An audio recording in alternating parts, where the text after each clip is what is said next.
The challenge with the whole premise of onshoring back to the US is this isn't just that China does it cheap. It has the skill, it has the capacity, it has the capability, it has the labor force. It knows what it's doing. And this isn't a 5-10-year-old problem. It's a decades-old problem. Broadly, the West has been transferring its manufacturing capability, IP to China for 30, 40, 50 years. This didn't happen yesterday, but it's trying to be fixed from the perspective of the current US government in weeks. And you can't undo something that's taken decades in weeks. Welcome to Chain Reaction, the video podcast for the supply chain and logistics industry. In this podcast, we speak to industry leaders who share their ideas, thoughts, and anecdotes from within the logistics world. Hello and welcome to another episode of Chain Reaction podcast. Today I'm joined by COO of FLOX, Chris Clowes, with whom we want to talk about kind of the current situation in the market, the what is happening with the tariffs, tariff yo-yos, and the other issues that are kind of stemming from that. So, Chris, we've seen recent announcement that it's been a 90-day pause made on a tariff hike that have crushed the market recently.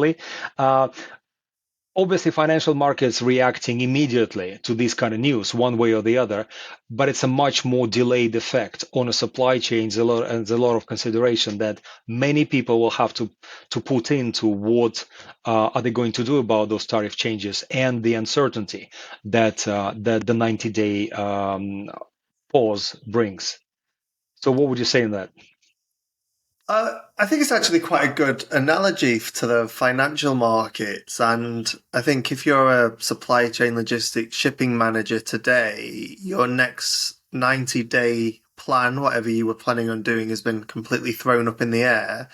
And it's very clear what you need to do for the next 90 days, which is get as much stock as you possibly can from China into the US.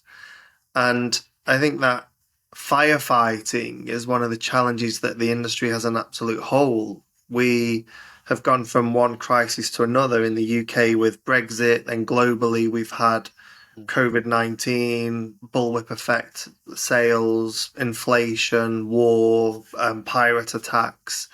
It's just another crisis for a supply chain manager, which is stopping people being able to think strategically and making their decision-making very tactical. So I actually think that businesses will be reacting very quickly, very tactically, and aiming to bring as much stock into the US as possible, which is going to bring a number of challenges. So I think we've already seen a number of kind of factories switching off, slowing down in China. You can't just turn factories back on. So is the capacity there? Are the raw materials there? Is the labor there? If people thought their jobs were disappearing, have they already left the cities and gone back to their kind of more rural communities? So I think, is the capacity available in China? What does this mean for shipping? Can you get it here quick enough? You need the product available now if you're going to make it to the US via sea.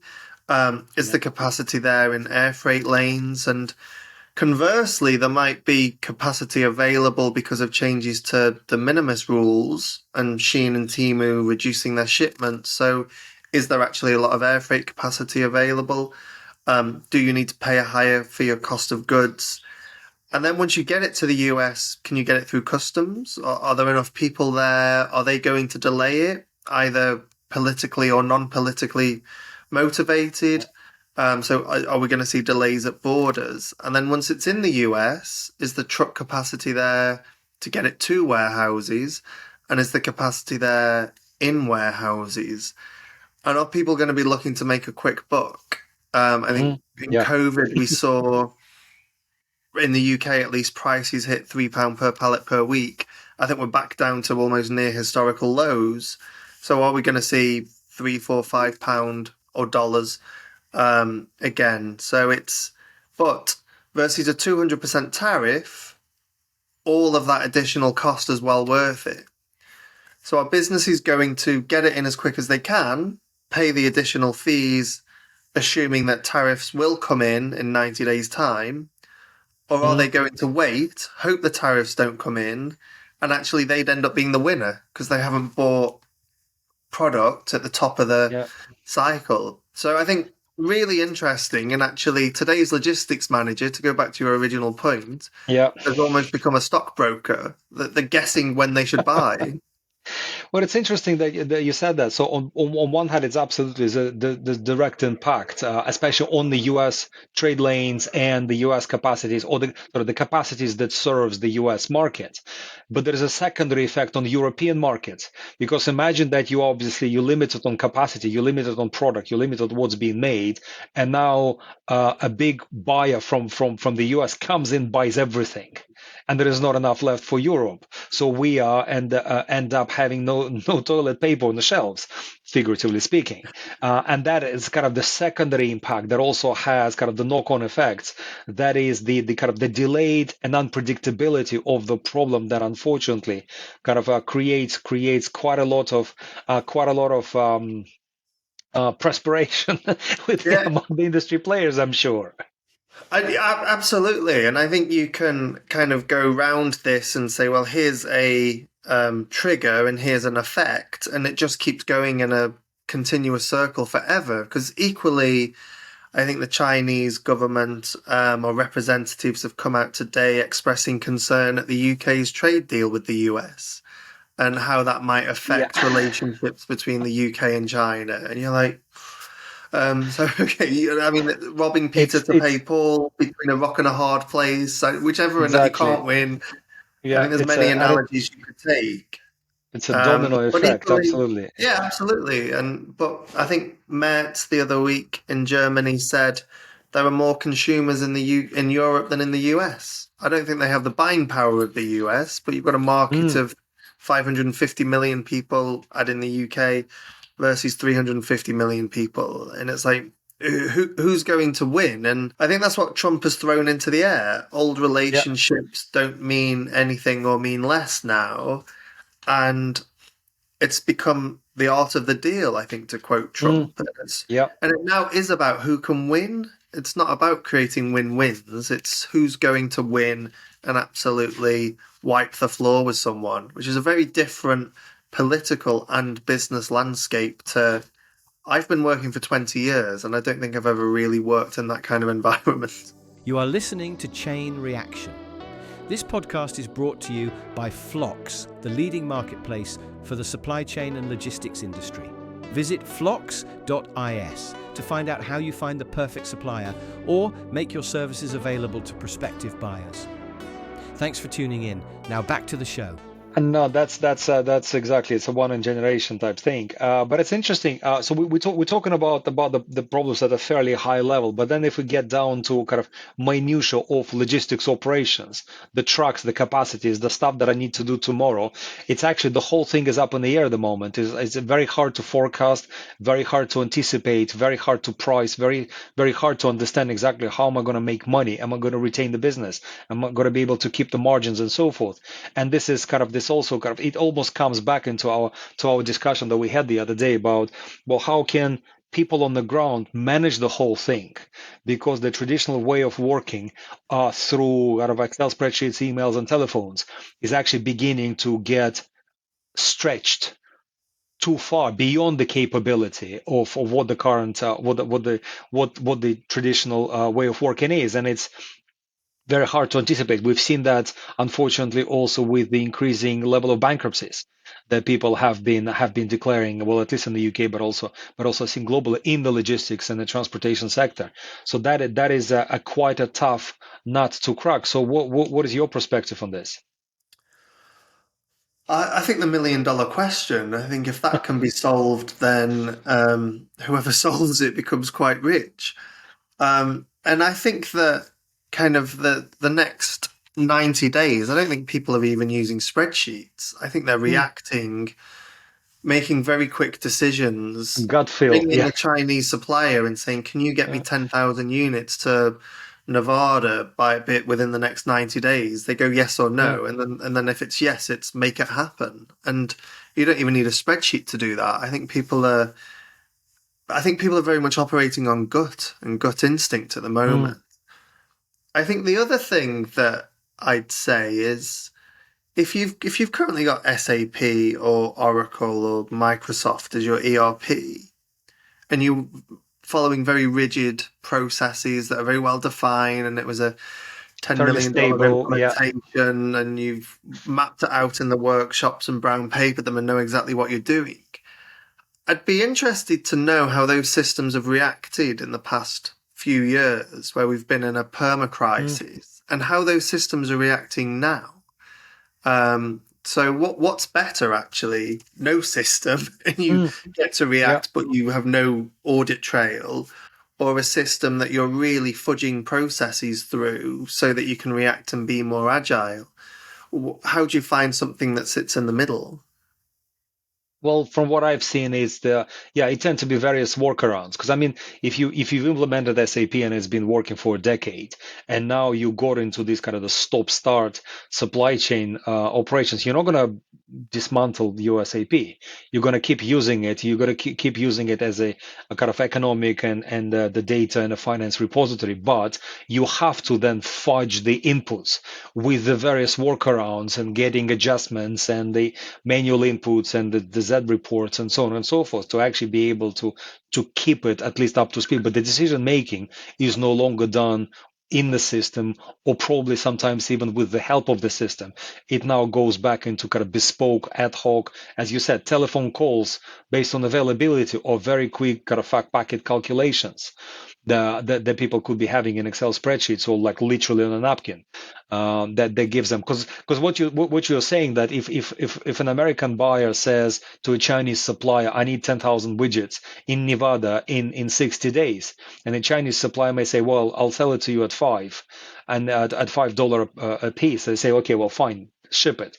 And then the Chinese supplier calls somebody in the UK and say, you know what, I'm out of stock for you, mate.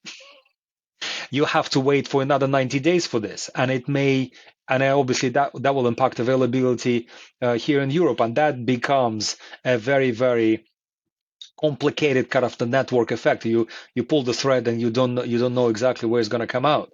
So that is a quite difficult to manage. And we at Flux, and that's what the conversation that we had is, we were coming from the angle that, well, theoretically, especially the advancements of the modern technologies and heuristics and AI and so forth, well, the tech should be able to solve most of these problems, or at least help a lot. Um, but then again, kind of, yeah, as smart as AI is still dumb to a point of not being able to actually solve the problems. Yes, you can have it helping. You can have it helping with data crunching, with some routine cleansing or cleaning or stitching data together. But fundamental decision making still is still in people's heads based on people's experiences, or ad hoc decisions, and the relationships still matter, and they still play the big role. And what's your thoughts on this? Yeah, I think that AI is interesting, and but it can't. You look at the rate of change with the kind of what's happening in the US at the moment, and AI almost can't keep up. So you have clients kind of saying, "Well, what's my tariff? Is it on top of what's already there, or does it already include it? Where do I find the authoritative piece of information?" You tie this in with the kind of Department of Government Efficiency, and websites are not being updated as quickly as they once were. So there's Mm, that, what was once a very authoritative central piece of information for tariffs going into the US. It just can't keep pace with well, it can't. Its typical source of information is not Truth Social. yeah, It's yeah, government policy. And now the department that is responsible for kind of issuing tariffs and keeping them updated takes its lead from Truth Social and not from committees or whatever it took it from before. So, yeah, I think when it's so dynamic, AI is going to struggle to keep up. I yeah, think the other thing you mentioned is about relationships, and if yeah, you're shipping, if you're a supply chain director moving product around, you are going to turn to people that you can trust and who you know and have got the credibility and the capability and the capacity to help. And I think mm, that's the other thing is, do you trust AI? Very small issue for me one day at 5 a.m. when I was at Gatwick Airport. It told me that Wizz Air flew from the south terminal rather than the north, and I went backwards and Right. forwards between the terminal 3 times. That causes me a small embarrassment, which I now share with you. It doesn't cause me to buy the wrong product at the wrong price and try and import it with the wrong HS code and cause major problems. And then I think the third element that it all of this is causing is people can't stop and think strategically, even for a moment. I think can't see the wood for the trees, but from crisis to crisis and from reaction to reaction, you can't stop and think strategically. And I know of many businesses where they've gone, I need to put this medium to long term project on hold because I'm dealing with this. I have to deal with what's in front of me and is affecting my business today Mm. rather than how am I going to deliver a couple of percentage point improvement in 5 years' time by doing this project.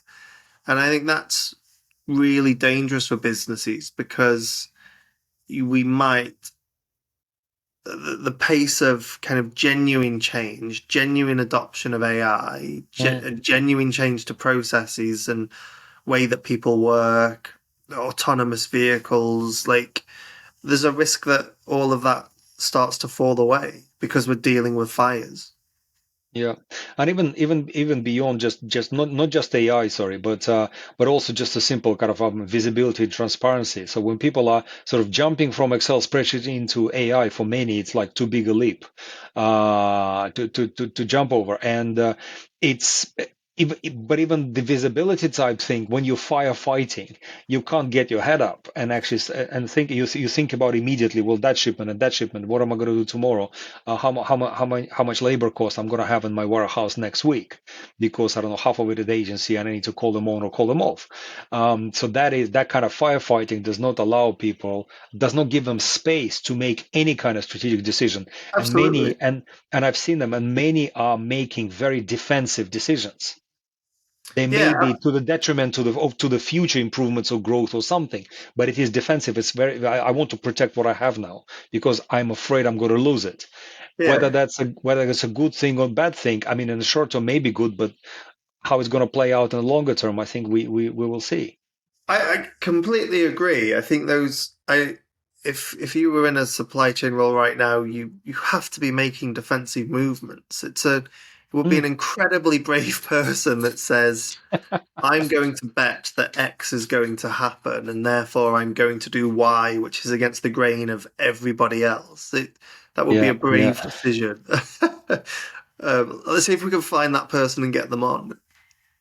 Well, yes, exactly, exactly, indeed. But given the market conditions, kind of overall, because one of the things that we also observing, so yes, kind of the whole stop start or switching gears of the tariffs is one thing, but the other thing is the overall market kind of sentiment and the condition, the economies of everybody kind of slowed down quite substantially. So from a logistics point of view, from the logistics service point of view, there's extra capacity or extra availability. So this is one other thing that actually contributes to people playing defensive from the service provider side, whilst providing potentially very nice opportunities for businesses that buy logistic services.